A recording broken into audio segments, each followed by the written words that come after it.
오늘 말씀은 가난한 자는 복이 있다고 시작하신 예수님의 평지 설교의 한 부분입니다. 39절에 또 비유로 말씀하시되 맹인이 맹인을 인도할 수 있느냐, 둘이 다 구덩이에 빠지지 아니하겠느냐. 오늘날 이 말씀을 앞을 보지 못하는 장애인을 비하하는 말씀으로 생각하는 분이 있을 수 있습니다. 앞을 보지 못하는 사람이 다른 사람들을 인도할 수 있느냐? 당연히 할 수 있습니다. 당연히 오늘날에는 할 수 있습니다. 하지만 예수님 당시에는 어려운 일이었습니다. 앞을 보지 못하는 사람이 다른 사람을 인도한다는 것은 예전에는 불가능했던 일입니다. 그런데 예수님께서 하신 이 말씀에 앞을 보지 못하는 사람은 신체에 장애를 지니고 있는 사람을 뜻하는 것이 아닙니다. 여기에서는 영적으로 앞을 보지 못하는 사람들, 영적 무능력자를 예수님께서 말씀하시는 것입니다. 당시 유대 사회의 종교 지도자들을 가리키는 표현입니다. 서기관들과 바리새인들을 말하는 것입니다. 그들은 당시 다른 사람들을 신앙적으로 영적으로 가르치고 인도해주는 역할을 했습니다. 그런데 그 사람들이 영적으로 눈이 먼 상태였다는 것입니다. 그런 사람들이 다른 사람을 가르치고 다른 사람을 인도하니까 어떻게 됩니까? 그들 모두가 구덩이에 빠지게 된다는 것입니다. 멸망하게 된다는 것입니다. 그렇다면 다른 사람들을 가르치고 인도하기 위해서는 어떻게 해야 할까요? 자신이 먼저 밝히 볼 수 있는 사람이 되어야 합니다. 다른 사람을 가르치려면, 영적으로 눈먼 사람들을 옳고 바른 길로 인도하려면 그 인도자가 먼저 영적으로 그 눈이 열린 자여야 한다는 것입니다. 사랑하는 여러분, 우리는 원하든 원치 않든 다른 사람을 가르치고 인도해야 할 위치에 있습니다. 자녀를 영적으로 양육해야 하는 부모로서, 다음 세대의 신앙을 이끌어줄 앞선 세대로서 우리 모두는 인도자의 위치에 현재 있습니다. 그래서 인도자의 역할을 우리가 잘 감당해야 합니다. 부모로서, 앞선 세대로서 여러분, 그것은 당연한 의무이자 책임입니다. 그렇다면 어떻게 하면 우리가 인도자로서, 앞선 세대로서, 부모로서 우리에게 맡겨진 이 책임을 잘 감당할 수 있을까요? 오늘 그것을 생각해 보고자 합니다. 40절입니다. 제자가 그 선생보다 높지 못하나 무릇 온전하게 된 자는 그 선생과 같으리라. 이 말씀은 앞서 언급한 서기관들과 바리새인들의 제자에 관한 것입니다. 그들도 영적 무능력자, 영적으로 앞을 보지 못하는 사람들입니다. 그런데 그들이 아무리 노력하고 힘쓰고 해도 어떻게 됩니까? 그 선생과, 영적으로 눈먼 그 선생과 같을 뿐이라고 합니다. 그런데 이 제자와 선생을 조금 다른 의미로도 볼 수가 있습니다. 어떤 의미로 볼 수 있을까요? 예수님을 따르는 제자와 예수님으로 이해해 볼 수도 있습니다. 그렇게 보면 예수님의 제자인 우리 모두가 추구해야 할 목표가 무엇인지 분명해집니다. 여러분, 우리가 신앙인으로서 우리 모두가 추구해야 할 목표는 선생과 같아지는 것입니다. 우리의 선생님이신 예수님처럼 되는 것입니다. 여러분, 이것이 우리의 목표입니다. 예수님처럼 되는 것, 그것이 하나님께서 우리 모두에게 주신 우리 인생의 분명한 목표입니다. 에베소서 4장 15절에 이렇게 말합니다. 오직 사랑 안에서 참된 것을 하여 범사에 그에게까지 자랄지라. 그는 머리니 곧 그리스도라. 우리가 어디에까지 자라야 한다고 말씀합니까? 그에게까지, 예수님에까지 자라가야 한다고 말합니다. 그것도 범사에, 모든 일에 있어서 예수님처럼 되어야 한다고 말씀하고 있습니다. 에베소서 4장 13절에도 이렇게 말합니다. 우리가 다 하나님의 아들을 믿는 것과 아는 일에 하나가 되어 온전한 사람을 이루어 그리스도의 장성한 분량이 충만한 데까지 이르리니. 여러분, 어디까지라고 이야기합니까? 우리가 어디까지 이르러야 합니까? 역시 예수님의 그리스도의 장성한 분량에 충만한 데까지 이르러야 한다고 말합니다. 여러분, 그까지가 우리의 목표입니다. 예수님까지, 그리스도까지 이르는 것이 하나님이 우리에게 말씀하신 우리 인생의 목표라는 것입니다. 예수님에게까지 자란다, 그리스도의 장성한 분량에까지 이른다. 그 말은 무슨 뜻일까요? 40절 말씀에 무릇 온전하게 된 자는 그 선생과 같다고 했습니다. 그리고 에베소서 4장 13절에도 우리가 다 하나님의 아들을 아는 것과 믿는 것에 하나가 되어 온전한 사람을 이루어 그리스도의 장성한 분량이 충만한 데까지 이른다고 했습니다. 예수님에까지 자란다, 예수님처럼 된다 라고 하는 것은 온전해지는 것입니다. 온전해지는 것입니다. 흠이 없는 온전한 사람이 되는 것입니다. 그렇게 우리가 온전해질 때 비로소 우리는 다른 사람을 정말로 가르치고 인도하는 인도자로서의 그 역할을 감당할 수 있습니다. 그런데 여러분, 그게 가능할까요? 어떻게 생각하십니까? 우리가 온전해지는 것, 이거 정말 우리가 과연 할 수 있는 일일까요? 이거 희망사항이 아닐까요? 여러분, 우리는 우리 자신을 잘 안다고 생각하잖아요. 우리는 결코 온전한 존재가 아닙니다. 너무 허물이 많아요. 너무 잘못된 부분들 많습니다. 부족한 것이 많아요. 그런데 어떻게 온전해질 수 있습니까? 그것은 우리를 향한 하나님의 희망사항 아닐까요? 여러분, 어떻게 생각하십니까? 저희 부부는 힘들게 아이를 가졌습니다. 물론 자연적으로 가졌지만 그 과정이 쉽지는 않았습니다. 그래서 많은 성도들이 1년 이상 저희 부부를 위해서 기도해 주었습니다. 그래서 저희는 이 자녀의 은혜를 압니다. 그냥 우연히 우리 가정에 온 것이 아니라 하나님께서 특별히 보내셨구나 라고 하는 그 분명한 확신이 있습니다. 힘들게 얻었으니까 얼마나 그 자녀가 소중하겠습니까? 그래서 제가 그 자녀를 두고 이런 기도를 했습니다. 주님이 주신 이 자녀가 정말 주님이 기뻐하시는 사람이 되기를 원합니다. 그리고 주님, 이 자녀가 저보다는 좀 더 나은 사람이 되었으면 좋겠습니다. 저보다 나은 사람 되기를 저는 기도했습니다. 여러분도 그런 기도하지 않으십니까? 나 같은 사람, 나보다 못한 사람 되기를 원하십니까? 그렇지 않잖아요. 아무도 그런 부모는 없을 겁니다. 적어도 나보다 나은 사람 되기를 원하잖아요. 여러분, 그게 부모의 마음입니다. 그런데 제가 저보다 나은 사람이 되게 해달라고 구한 것은 부자가 되고 더 똑똑한 사람이 되고 더 출세하게 해달라, 그런 뜻은 아닙니다. 제가 구한 것은 제 자녀가 하나님을 더 사랑하고 하나님의 말씀에 더 순종하고 예수님을 닮은 인격과 삶을 사는 그런 사람이 되길 원한 것입니다. 여러분, 그것이 제 마음이었습니다. 그런데 우리 하늘 아버지도 마찬가지입니다. 여러분, 하나님도 마찬가지입니다. 하나님도 자녀인 우리를 향하여 똑같은 마음을 가지고 있습니다. 하나님의 자녀인 우리가 하나님보다 나은 자 되기를 원하십니다. 그런데 하나님보다 나을 수는 없으니까 하나님과 같은 자 되기를 원하시는 것입니다. 마태복음 5장 48절에 이렇게 말씀하십니다. 그러므로 하늘에 계신 너희 아버지의 온전하심과 같이 너희도 온전하라. 너희 아버지의 온전하심 같이 너희도 온전하라. 여러분, 그냥 이 말만 들으면 굉장히 부담스러운 말입니다. 하지만 그 말의 배경을 알면 부담스럽지 않습니다. 여러분, 이 말 속에 무엇이 담겨 있습니까? 우리를 향한 하나님의 애정이 담겨 있습니다. 여러분, 그렇지 않습니까? 자녀를 향한 그분의 사랑이 담겨 있다는 것입니다. 제가 제 자녀를 향해 가졌던 그 마음과 똑같습니다.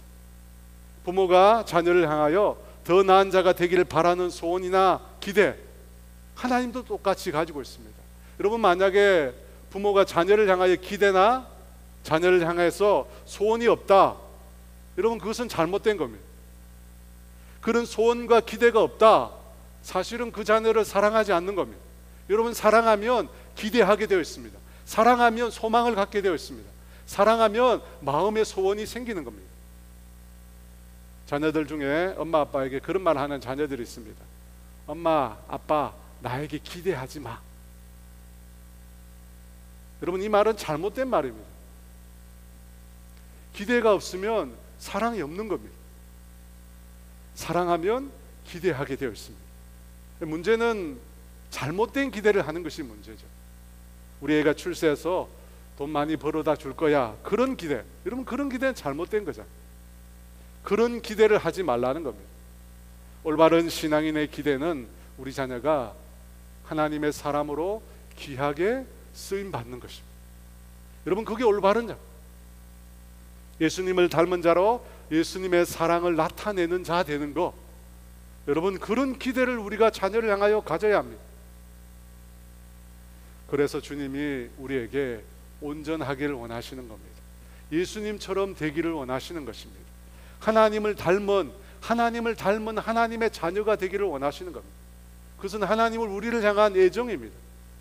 우리를 향한 하나님의 사랑의 기대라는 것입니다.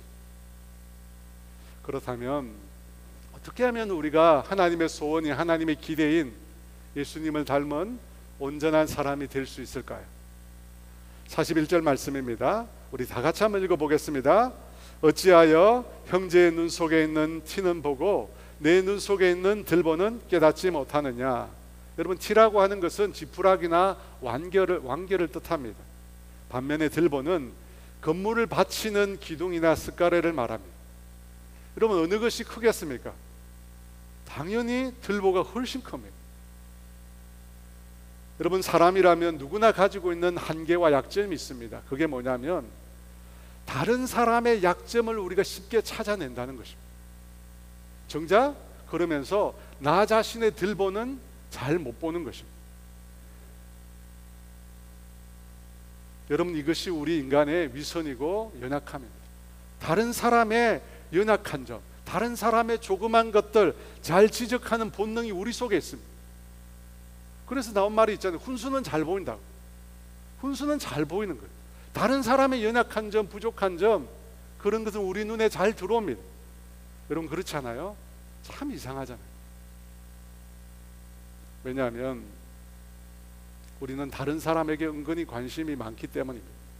특히 다른 사람의 조그만 잘못에 대해서 관심이 많아요. 우리의 본성입니다.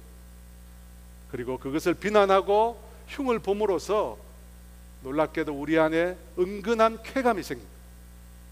다른 사람의 연약한 점, 부족한 점을 우리가 흉보고 비난함으로 우리 안에 이상한 쾌감이 생긴다는 겁니다. 얼마 전에 한 정치인이 예능 프로그램에 나왔다가 그 프로그램 진행자인 이 유모 씨가 악플 테러를 당하고 있습니다. 그분이 뭘 잘못했습니까? 진행했을 뿐이잖아요. 근데 그분이 엄청난 악플 테러를 당하고 있습니다. 여러분, 우리 내면에는 비판의 영이 있습니다. 남의 잘못을 지적하고 공격하고 싶은 그런 본성이 있다는 겁니다. 왜냐하면 그게 아주 나쁜 즐거움을 우리에게 가져다 주거든요. 여러분, 예수님을 닮은 온전한 사람이 되려면 반드시 이 태도를 고쳐야 합니다. 고치지 않으면 우리도 어느 날 다른 사람으로부터 큰 비판에 직면하게 될 것입니다. 왜냐하면 우리 안에는 다른 사람보다 훨씬 큰 들보가 있기 때문에, 남이 지적해 주지 않은 내 안에 큰 들보가 숨어 있기 때문입니다. 제가 어느 근사님에게 들은 얘기입니다. 제가 설교 예화로 근사님 얘기를 많이 하는데 죄송합니다. 근사님들에게 집사님 얘기도 많이 해야 되는데 제가 근사님들을 많이 만나나 봐요. 이 근사님 남편이 잠을 잘 때 코를 많이 고나 봐요. 그래서 하루는 자다가 도저히 잠을 못 자고 일어나서 남편이 코 고는 소리를 핸드폰으로 녹음을 했대요. 그리고 아침에 일어나서 자녀들하고 다 같이 식사를 하는데 남편 코 고는 얘기를 했대요. 그까지만 하면 좋을 텐데 그러면서 그 녹음 파일을 튼 겁니다. 그 소리를 듣고 남편이 아무 말 안 하더래요. 미안해서 그런 모양이다 그렇게 생각을 했답니다. 그리고 며칠 뒤에 아침 식사를 하는데 남편이 핸드폰을 꺼내더래요. 그리고 간밤에 근사님이 코 고는 소리를 들려주더래요. 그 소리를 듣고 너무너무 미안했다고 합니다. 자기는 평생 코 안 고는 줄 알았대. 처녀 때는 진짜 코 안 골었대. 여러분 나이가 들면 코를 다 곱니다. 왜냐하면 이 호흡기에 근육 탄성이 약해지기 때문에 코나 목구멍으로 넘어가는 그 부분에 근육 탄성이 약해져요. 그래서 긴장감이 떨어집니다. 그래서 코 안 골던 사람도 다 골게 됩니다. 그러니까 남편에게 아내에게 코 곤다고 얘기하지 마십시오. 여러분 우리는 자신을 정말 몰라요.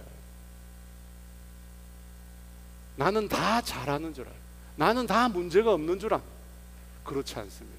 여러분 우리 모두는 사실 문제투성입니다. 42절 말씀인데요, 다 같이 한번 읽어보겠습니다. 너는 내 눈 속에 있는 들보를 보지 못하면서 어찌하여 형제에게 말하기를 형제여 나로 내 눈 속에 있는 티를 빼게 하라 할 수 있느냐. 외식하는 자여 먼저 내 눈 속에 들보를 빼라. 그 후에야 내가 밝히 보고 형제의 눈 속에 있는 티를 빼리라. 내 눈 속에 있는 들보를 보지 못한다고 합니다. 여러분 눈 속에 들보가 들어갈 수 있나요? 없습니다. 여러분 이것은 과장법입니다. 그만큼 나에게 큰 허물이 있음에도 그것은 안 보고 다른 사람의 작은 눈에 보일까 말까 하는 그 문제를 덜추어낸다는 것입니다. 그런데 그 일을 하는 자들을 예수님께서 외식하는 자, 위선자라고 말씀하십니다. 여러분 우리가 왜 다른 사람의 티는 이렇게 잘 보면서 자신의 들보는 잘 못 볼까요? 그 이유가 뭘까요? 가장 큰 이유는 우리 자신을 겸허히 돌아보는 시간을 갖지 않기 때문입니다. 우리는 늘 남만 봅니다. 나 자신을 돌아보는 시간을 우리가 거의 갖지 않습니다.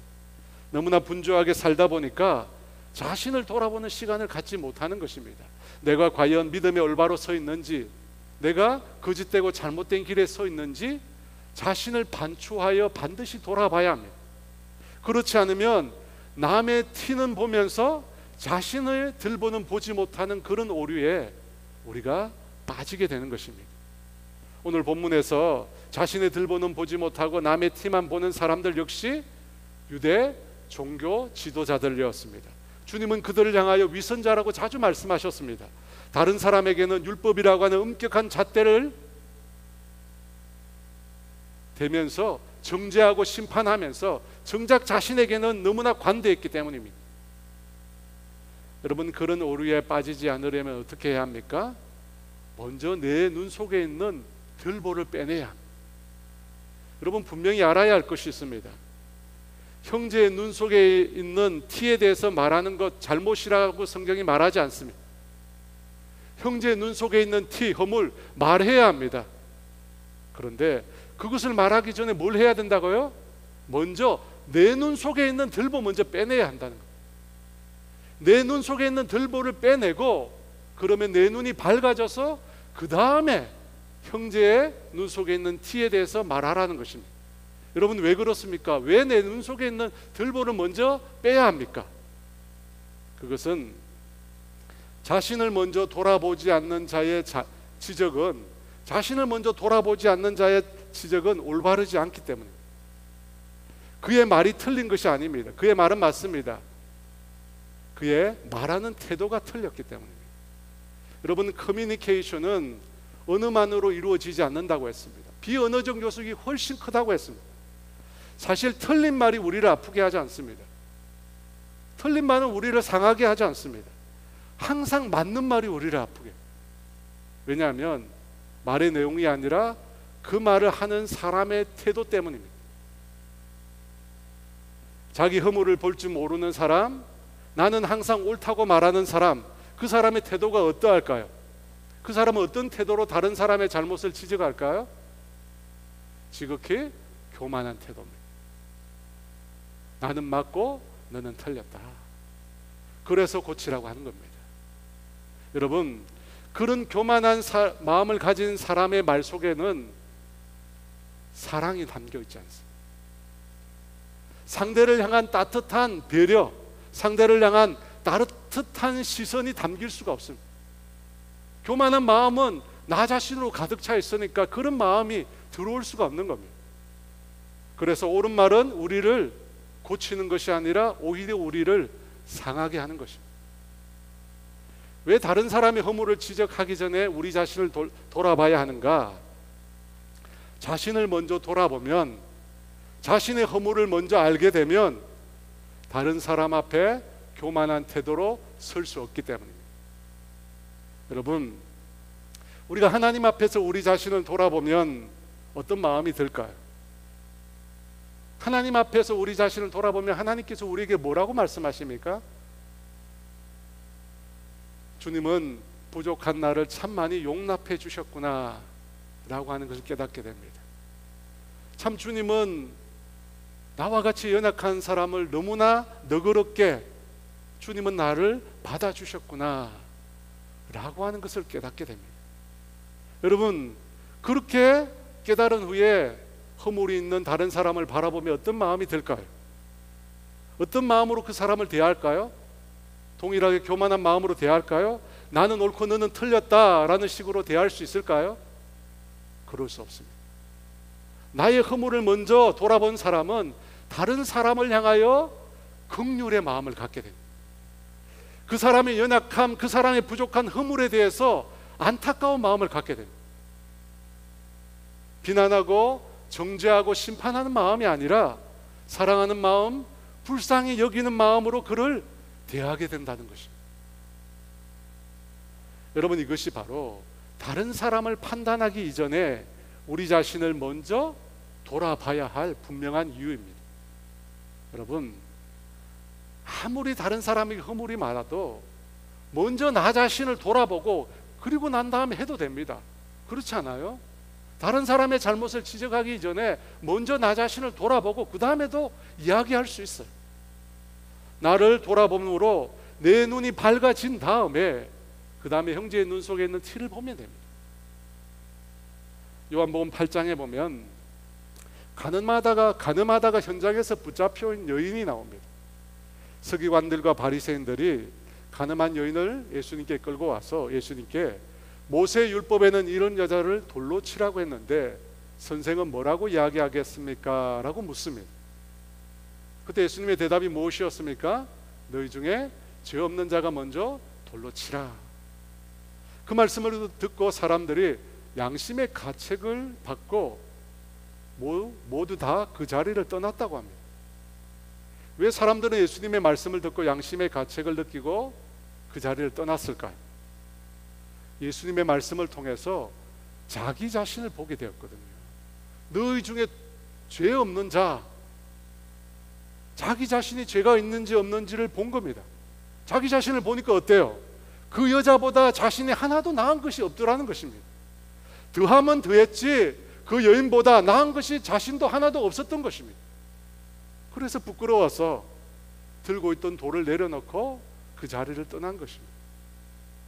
그 다음에 예수님께서 이렇게 말씀하십니다. 요한복음 8장 11절에 예수께서 이러시되 나도 너를 정죄하지 아니하노니 가서 다시는 죄를 범하지 말라 하시니라. 여러분, 예수님께서는 이 여자가 행한 일을 죄라고 말씀하셨어요. 그렇지 않습니까? 죄가 아니라고 하시지 않았어요. 분명히 죄라고 하셨습니다. 하지만 지금 주님은 정죄하지 않는다고 합니다. 그러면서 다시는 죄를 범하지 말라고 하십니다. 사랑하는 여러분, 예수님의 이 태도를 보십시오. 그분이야말로 가장 의로우신 분이십니다. 예수님이야말로 모든 사람을 심판하실 수 있는 분이십니다. 그런데 어떻게 하십니까? 여인을 정죄하고 심판하십니까? 아닙니다. 분명히 여인이 지은 그 일을 죄라고 하셨지만 주님은 그 여인을 긍휼히 여기셨습니다. 주님은 그 여인을 불쌍히 여기셨습니다. 그리고 다시 한 번의 기회를 주셨습니다. 사랑 없이 무책임하게 비난만 하지 않으시고 여인을 사랑하심으로 그녀에게 또 한 번의 은혜를 베푸셨다는 것입니다. 여러분, 이것이 바로 우리가 구해야 할 온전한 자의 모습입니다. 어떻게 이것이 가능합니까? 먼저 나 자신을 돌아봐요. 먼저 나 자신을 돌아봐요. 나 자신에게서 들보를 먼저 빼내야 합니다. 여러분, 그것이 전제가 되어야 내 눈이 밝아질 수 있고 다른 사람의 눈 속에 있는 티가 보이는 것입니다. 여러분, 그것이 안 되면 하지 마세요. 하지 마세요. 오히려 상처만 입힙니다. 여러분, 가까운 관계일수록 더 그렇습니다. 부부간에, 부모 자녀 간에 가까운 친분이 있는 사람 가운데 우리가 쉽게 말을 했다가 더 큰 상처를 입히는 일이 너무나 많습니다. 그래서 여러분, 늘 먼저 우리 자신을 돌아봐요. 주님이 이렇게 허물이 많은 나를 어떻게 용납하셨는지를 먼저 깨달아야 하는 거예요. 그러면 여러분, 절대 함부로 말할 수 없습니다. 절대 말이라고 할 수 없습니다. 함부로 말할 수 없습니다. 그렇게 안 하니까 교만하게 말하는 것입니다. 교만하게 말하니까 상처를 받는 거예요. 사랑하는 여러분, 저를 포함해서 저와 우리 모두는 우리 자신을 늘 돌아봐요. 그것이 주님이 오늘 말씀하신대요. 너 자신을 돌아보고 내 눈 속에 있는 들보를 먼저 빼라는 것입니다. 우리 자신을 돌아볼 수 있는 가장 좋은 수단이 무엇일까요? 하나님의 말씀인 성경입니다.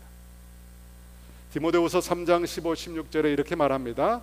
성경은 능히 너로 하여금 그리스도 예수 안에 있는 믿음으로 말미암아 구원에 이르는 지혜가 있게 하느니라. 모든 성경은 하나님의 감동으로 된 것으로 교훈과 책망과 바르게 함과 의로 교육하기에 유익하니. 하나님의 말씀은 우리가 구원 얻는데 꼭 필요한 구원의 지혜를 담고 있습니다. 그뿐만 아니라 우리가 삶을 살아가는데 가장 중요한 4가지 기능을 성경은 가지고 있습니다. 교훈과 책망과 바르게 함과 의로 교육하기에 유익하니. 여러분, 이 기능들은 우리에게 영적으로 큰 도움이 돼요. 여러분은 우리가 하나님의 말씀인 성경을 통해서 우리의 행동, 우리의 마음을 늘 비춰봐야 합니다. 단순히 읽기만 하면 아무 소용이 없습니다. 성경의 저자인 성령님을 의지하면서 깊이 묵상하면서 그 말씀을 나 자신에게 적용해요. 나 자신에게 하나님의 말씀을 적용해야 한다니까요. 그러면 성령님께서 그 말씀을 통해서 나에게 교훈하시고, 때로는 책망하시고, 때로 고쳐주시고, 의로 교육해 주십니다. 여러분, 그 과정을 통해서 내 속에 숨어있는, 내 속에 숨겨져 있는 들보를 찾아낼 수 있는 것입니다. 저와 여러분은 남의 티만 보는 자가 아니라 자신의 들보를 먼저 볼 수 있는 하나님 자녀가 되시기를 주의 이름으로 축원합니다.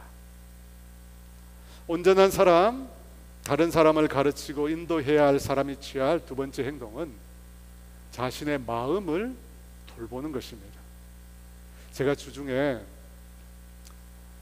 어느 분과 40분 전화로 통화를 했습니다. 그분의 하소연을 제가 들었어요. 하소연. 목사가 하는 일이 그런 일이죠. 40분 동안 계속 들었습니다. 제가 그걸 듣고 그 내용을 하나님께 제가 이렇게 기도하면서 올려드려야 하는데 그러질 못했어요. 그분의 얘기를 들으면서 함께 공감하면서 제가 마음에 그것을 담아두니까 제 안에서 막 분이 일어나는 거예요. 그분이 억울하게 느끼는 것처럼 저도 막 분이 일어나는 거예요. 화가 계속 일어나요. 그래서 제가 좀 힘들었습니다. 왜 그럴까요? 43절에서 45절에 이렇게 말합니다.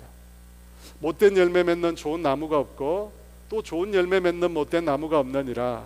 나무는 각각 그 열매로 아나니 가시나무에서 무화과를 또는 찔레에서 포도를 따지 못하느니라. 선한 사람은 마음에 쌓은 선에서 선을 내고 악한 자는 그 쌓은 악에서 악을 내나니 이는 마음에 가득한 것을 입으로 말함이니라. 제가 그분의 얘기를 들으면서 제 마음에 분을 심었거든요. 분노가 일어나는 거 어떻게 합니까? 분을 쌓았어요. 그러니까 제 마음으로부터 분노가 일어나는 것입니다. 여러분, 이것이 우리 마음의 속성입니다. 우리의 마음은 심은 대로 나타나게 되어 있습니다. 심은 대로 열매를 맺게 되어 있습니다. 온전한 사람, 다른 사람을 가르치고 인도해야 할 사람은 좋은 열매를 맺어요. 다른 사람에게 유익이 되고 하나님을 기쁘시게 하는 그런 열매를 맺어야 한다는 것입니다. 그러려면 어떻게 해야 됩니까? 45절 말씀대로 먼저 그 마음에 선을 쌓아야 돼요. 먼저 그 마음에 선을 쌓아야 돼요. 45절 말씀 같이 있습니다. 선한 사람은 마음에 쌓은 선에서 선을 내고 악한 자는 그 쌓은 악에서 악을 내나니 이는 마음에 가득한 것을 입으로 말합니다. 마음에 선한 것으로, 마음이 선한 것으로 가득해야 그 마음에서 선한 것이 나오는 것입니다. 그런데 여기에 문제가 있습니다. 무슨 문제가 있겠습니까? 우리 마음이라고 하는 것이 이미 부패해져 있다는 것입니다. 마음에 선을 쌓아가지고 선을 내야 되는데 우리 마음이 이미 부패해져 있다는 거예요. 예레미야 17장 9절에 만물보다 거짓되고 심히 부패한 것은 마음이라. 여러분, 인간이 죄로 인해서 타락했습니다. 그래서 이미 우리 마음이 부패해 있다는 겁니다. 어떤 정치가가 말한 것처럼 이미 우리 마음이, 여러분, 그 운동장이 기울어져 있어요. 기울어져 있는 겁니다. 그 마음에, 그 거짓되고 부패한 마음에 선을 쌓으려고 해도 이게 쉽지 않은 거예요. 인간적 노력만큼, 생각만큼 선해지질 않는 거예요. 예수 믿고 거듭난 사람임에도, 성령님 의지하고 살아가는 사람임에도 내 마음이 병들고 약해지는 것을 경험할 때가 많이 있다는 겁니다. 여러분, 왜 그럴까요? 예수 믿고 영접하면 모든 것이 온전해질 줄 알았는데 왜 여전히 우리 안에 그런 연약함이 남아있는 것일까요? 우리의 마음이 완전히 다 변화된 상태가 아니기 때문입니다. 예수님을 영접하고 난 이후에 한순간에 우리가 완전히 예수님처럼 다 변화된 것이 아니기 때문입니다. 예수 믿고 난 다음에 그때부터 시작해, 그때부터 조금씩 변해가는 것입니다. 성경을 그것을 가리켜 성화라고 이야기하는 것입니다. 그런데 우리 마음속에 이 아직 변화되지 않는 마음, 이 변화되지 않는 마음을 뒤흔드는 자가 있습니다. 여러분, 누구일까요? 악한 대죠? 마귀입니다. 여러분, 마귀가 우리 이 마음을 계속해서 요동치게 합니다. 미혹합니다. 요한계시록 20장 10절에 또 그들을 미혹하는 마귀가 불과 유황못에 던져지니, 여기서 그들은 성도를 가리키는 표현입니다. 마귀는 그 성도들을 어떻게 한다고 합니까? 미혹한답니다. 속인답니다. 여러분, 마귀는 미혹의 영이에요. 속이는 영이에요. 어떻게 미혹합니까? 우리의 마음과 생각 속에 들어와서 우리를 미혹합니다. 마귀는 영적인 존재입니다. 이 영적인 존재는 우리 인간의 마음과 생각에 들락거릴 수가 있습니다. 그리고 우리의 생각 속에, 우리의 마음 속에 악한 것을 심어줍니다. 그 결과 가룟 유다가 이 마귀의 유혹을 받아서, 미혹을 받아서 예수님을 팔았잖아요. 요한복음 13장 2절에 마귀가 벌써 시몬의 아들 가룟 유다의 마음에 예수를 팔려는 생각을 넣었더라. 그 생각을 마귀가 넣은 것입니다. 그런데 어떻게 요한이 그 마귀의 미혹에 넘어갔습니까? 마귀의 미혹은 우리의 죄된 본성과 너무 부합되는 욕심을 심어주기 때문입니다. 가룟 유다는 도둑놈이잖아요. 성경에 나오잖아요. 돈계를 맡고 있으면서 도둑질을 했어요. 돈에 대한 욕심이 있었거든요. 마귀가 그것을 심어줘요. 그래서 은삼십에 예수님을 팔아버리잖아요. 사랑하는 여러분, 마귀는 우리를 참 잘합니다. 마귀는 안 죽잖아요. 영의 존재니까 안 죽어요. 창세 이후로 그래서 우리 인간에 대한 놀라운 데이터를 다 가지고 있어요. 우리 각 사람을 향해서요, 조상들의 리스트를 다 가지고 있어요. 조상들이 어떤 짓을 했는지 다 갖고 있어요. 여러분, 그걸 가지고 우리 한 사람 한 사람의 약점을 공격하는 겁니다. 그런데 우리 예수 믿는 사람에게는 누가 계신가요? 우리 안에 성령님이 계시잖아요. 우리가 예수 믿을 때 성령님으로 인해서 거듭나게 되고, 성령님께서 그때부터 우리를 떠나지 않고 우리 안에 내주하심이, 그 성령님은 진리의 영이시잖아요. 모든 진리를 아시는 분입니다. 그래서 마귀의 계략을 속속들이 다 알고 있습니다.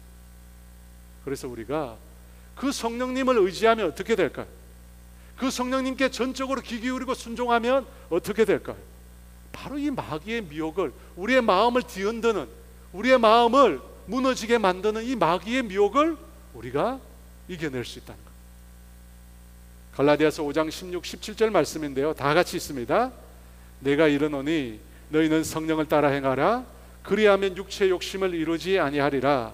육체의 소욕은 성령을 거스르고 성령은 육체를 거스르나니 이 둘이 서로 대적함으로 너희가 원하는 것을 하지 못하게 하려 함이라. 마귀가 우리를 미혹하는데 우리의 육체의 소욕을 품게 하거든요. 너무 잘 알고 있어요. 우리가 원하는 욕심을 품게 만들어요. 여러분, 그 욕심은 처음에는 너무나 좋아 보입니다. 나에게 맞는 것 같아요. 마귀가 우리에게 심겨주는 그 욕심은 나에게 맞는 것 같고 나에게 좋은 것 같아요. 그런데 그 나중은 어떻게 될까요? 잠언 14장 12절에 어떤 길은 사람이 보기에 바르나 필경은 사망의 길. 마귀가 보여주는 방식이 똑 이렇습니다. 좋아 보인다는 거예요. 발라 보인다는 것입니다. 왜냐하면 내 욕심에 맞거든요. 그런데 그 나중은 어떻게 된다고 합니까? 사망의 길. 그래서 로마서 8장 5절과 6절에 이렇게 말합니다. 육신을 따르는 자는 육신의 일을, 영을 따르는 자는 영의 일을 생각하나니 육신의 생각은 사망이요 영의 생각은 생명과 평안입니다. 여러분, 우리에게는 두 가지 길이 놓여 있습니다. 두 가지 선택이 있어요. 하나는 우리 욕심을 따르는 것, 다른 하나는 성령님의 인도하심을 받는 것입니다. 육신의 욕심과 정반대의 길을 가는 것입니다. 그런데 마귀는 우리 마음을 잘 알잖아요.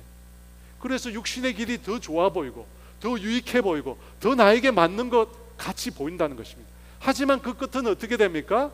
사망이에요. 그 끝은 우리를 하여금 구덩이에 빠지게 하는 겁니다. 멸망하게 하는 것입니다. 그러므로 우리는 마귀가 보여주는 육체의 욕심을 따르면 안 되고 성령님을 따라 행해야 돼요. 여러분, 성령님을 따라 행해야 돼요. 성령님을 따라 행하면 육체의 욕심을 우리가 거스를 수가 있습니다. 성령님을 따라 행하면 처음에는 힘들지만, 왜냐하면 육체를 거슬려야 돼요. 소욕을 거슬려야 돼요. 처음엔 힘들어요. 근데 나중에 어떻게 됩니까? 생명과 평안이 우리에게 임한다고 합니다. 사랑하는 여러분, 온전한 사람이 되는 것은 내 마음에서 시작됩니다. 그런데 내 마음은 중립적이지 않아요. 기울어져 있다니까요. 우리의 죄된 본성 때문이에요. 그런데 그 본성을 따라서 마귀가 막 활동하는 거예요. 자꾸 악한 것들을 우리 마음에 심겨주려고 합니다. 그때 여러분 어떻게 해야 됩니까? 내 마음을 방치하면 안 돼요. 내 마음을 그냥 풀어놓으면 안 돼요. 어떻게 해야 합니까? 성령님을 구해야죠. 성령님 도와달라고. 성령을 따라 행하라. 그리하면 육체의 욕심을 이루지 아니하리라. 가만히 있으면 안 되는 겁니다. 여러분, 성령님은 하나님의 영이십니다. 그분은 우리 마음 가운데 선을 채워주십니다. 선을 우리 가운데 베풀어 주십니다. 선이라고 하는 게 하나님의 성품이잖아요. 하나님의 성품을 성령님께서 우리 가운데 주세요. 사랑과 희락과 화평과 오래 참음과 자비와 양선과 충성과 온유와 절제, 이런 하나님의 성품들을 우리에게 심겨주세요. 사랑하는 여러분, 우리의 마음이 정말 가장 치열한 전쟁터입니다. 마귀는 끊임없이 우리의 육체의 소욕, 욕심을 자극하면서 우리를 미혹합니다. 반면에 성령님은 하나님의 성품을 우리에게 주세요. 여러분, 분별이 가능하잖아요. 마귀는 욕심이에요. 성령님은 하나님의 성품입니다. 그 가운데 어떻게 해야 합니까? 성령님을 선택해야 돼요. 성령님을 따라야 돼요. 왜 우리가 매일 기도하고 왜 우리가 매일 하나님의 말씀을 묵상합니까? 왜 매주일 우리가 이렇게 나와서 예배합니까? 왜 그렇게 하죠? 그 유정 하나는 바로 성령님을 따르기 위해서입니다. 내 본성을 거슬러 살기 위해서입니다.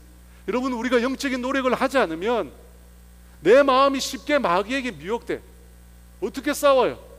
나에게 힘이 없는데. 기울어진 운동장이라니까요. 내 마음이 선하지 않습니다. 끊임없이 미혹돼요. 끊임없이 넘어집니다. 끊임없이 공격받아요. 만물보다 부패되어 있는 것이 우리의 마음입니다. 그래서 하나님을 따르지 않고 육체의 욕심을 끊임없이 따르게 되어 있습니다. 어떻게 해요, 여러분? 그것을 거스르기 위해서 우리가 노력하는 거예요. 그래서 매일 하나님을 붙드는 거예요. 가만히 있으면 안 됩니다.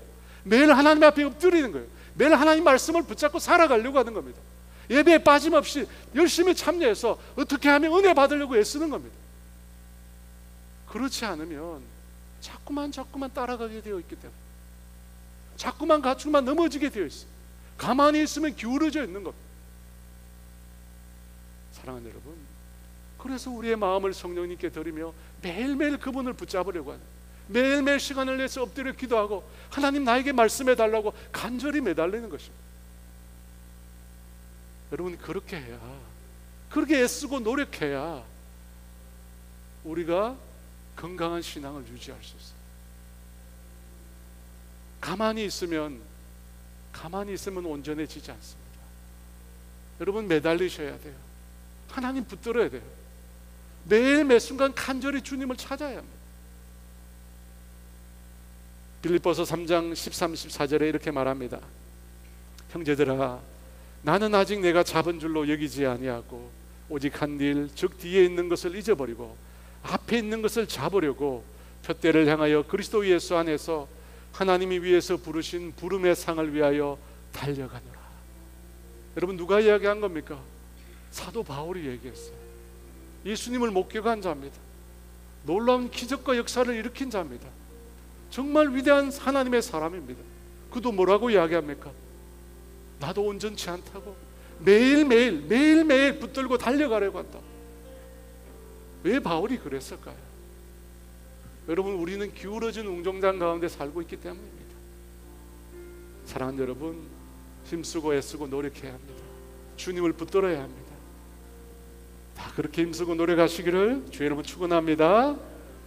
마음이 상한 자를 이라는 찬양이 있습니다. 우리가 함께 찬양합니다. 마음이 상한 자를 고치시는 주님, 하늘의 아버지 날 주관하소서. 주의 길로 인도하사 자유케 하소서. 새 일을 행하사 웃게 하소서. 의에 줄이고 목이 마르니 성령의 기름 부소서. 의에 줄이고 목이 마르니 내 잔을 채워 주소서.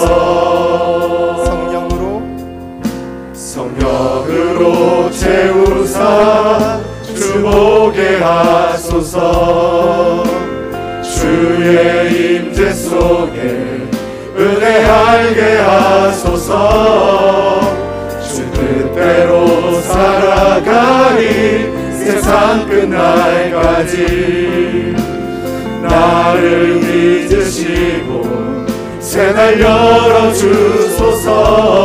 의에 줄이고 목이 마르니 성령의 기름 부소서. 의에 줄이고 목이 마르니 내 잔을 채워 주소서. 마음이 상한 자를 의에 줄이고 목이 마르니 성령의 기름 부소서.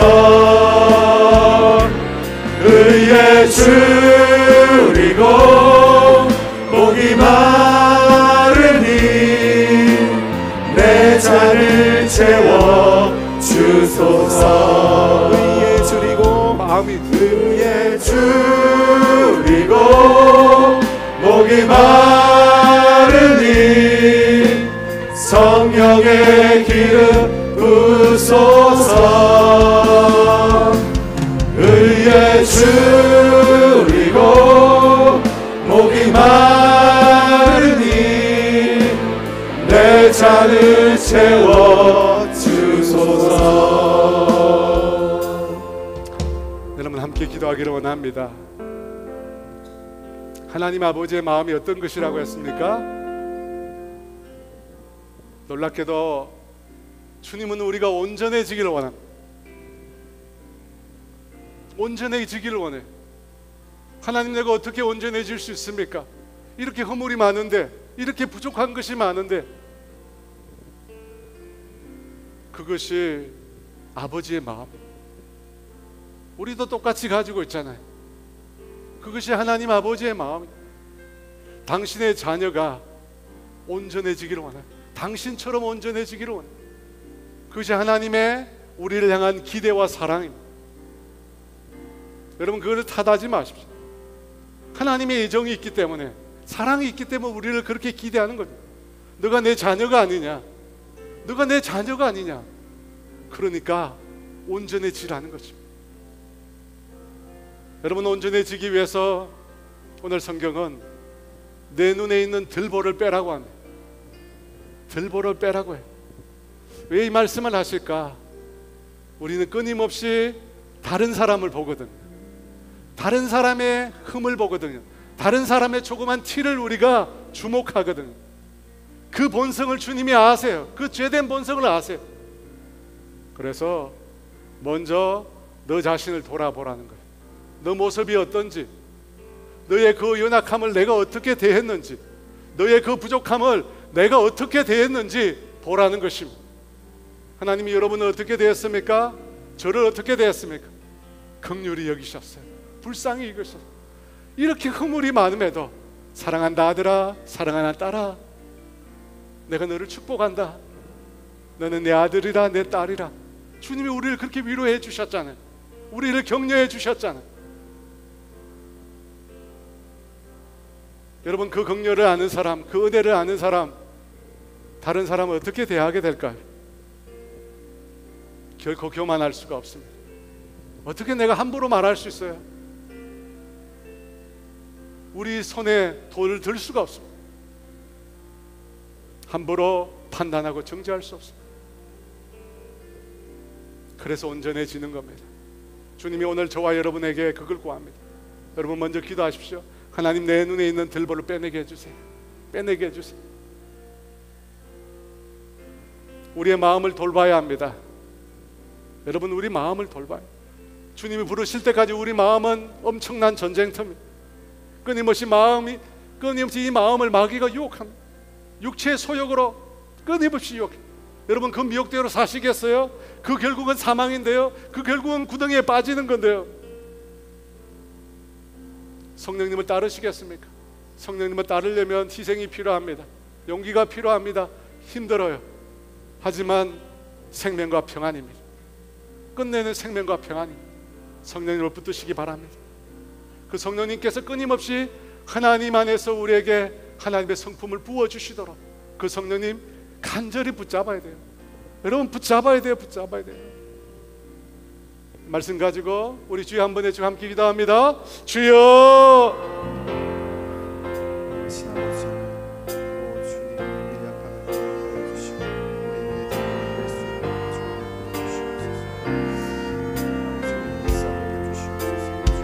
하나님 아버지, 주여 은혜를 주세요.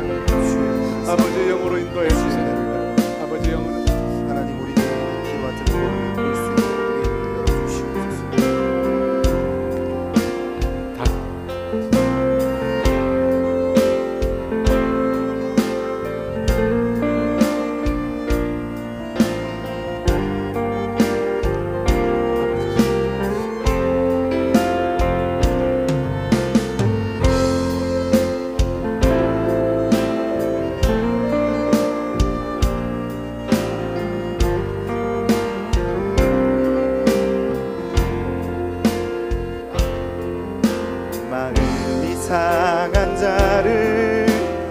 지시는 주님, 하늘의 아버지 날 주관하소서. 주의 길로 인도하사 자유케 하소서. 새 일을 행하사 부흥케 하소서. 의에 줄이고 목이 마르니 성령의 기름 부으소서. 의에 줄이고 목이 마르니 내 잔을 채워주소서. 성령으로 채우사, 성령으로 채우사 주보게 하소서. 주의 임재 속에 윤회하게 하소서. 주 뜻대로 살아가리 세상 끝날까지. 나를 빚으시고 새날 열어주소서. 의에 줄이고 목이 마르니 성령의 기름 부으소서. 의에 줄이고 목이 마르니 내 잔을 채워주소서.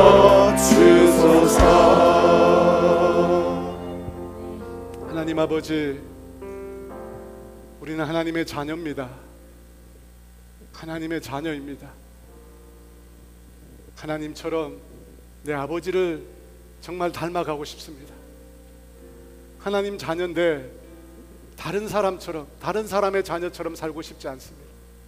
주님, 주님을 닮아갈 수 있도록 은혜를 주시옵소서. 주님을 닮아가도록, 주님에까지 자라가도록 은혜를 주시옵소서. 하나님, 내 눈에 있는 들보를 먼저 빼도록 도와주시옵소서. 다른 사람의 흠을 보기 전에 내 눈에 있는 들보를 먼저 빼게 도와주시옵소서. 나를 긍휼히 여기신, 나를 너무나 불쌍히 여기신, 나를 안아주신 그 주님을 아버지 내가 만나고 싶습니다. 그렇게 주님을 만나게 해주시고 그 긍휼함과 사랑을 가지고 아버지 영혼들을 대할 수 있는 주님의 자녀들 되게 하여 주시옵소서. 하나님, 우리의 마음이 매일매일 우리의 마음이 기울어지고 있다는 것을 알게 하여 주시옵소서. 아버지, 내 마음이 전쟁터입니다. 아버지, 매일매일 싸울 수 있도록 도와주시옵소서. 내 마음을 방치하지 않도록 도와주시옵소서. 육체의 소욕을 따라 살아가지 않도록 성령님 붙들고 매일매일 붙들고 이 싸움 싸워갈 수 있도록 은혜를 더하여 주시옵소서. 이번 한 주간 성령을 따라 행함으로 육체의 소욕을 이기는 믿음의 자녀들 되게 하여 주시옵소서. 지금은 우리 주 예수 그리스도의 은혜와 하나님의 다함이 없는 사랑하심과 성령님의 교통하심과 인도하심과 위로하심, 하나님 아버지를 닮아가는 주의 자녀 되기를 소원하는 사랑하는 성도들 위해 이제로부터 영원토록 함께 하시기를 간절히 축원하옵나이다.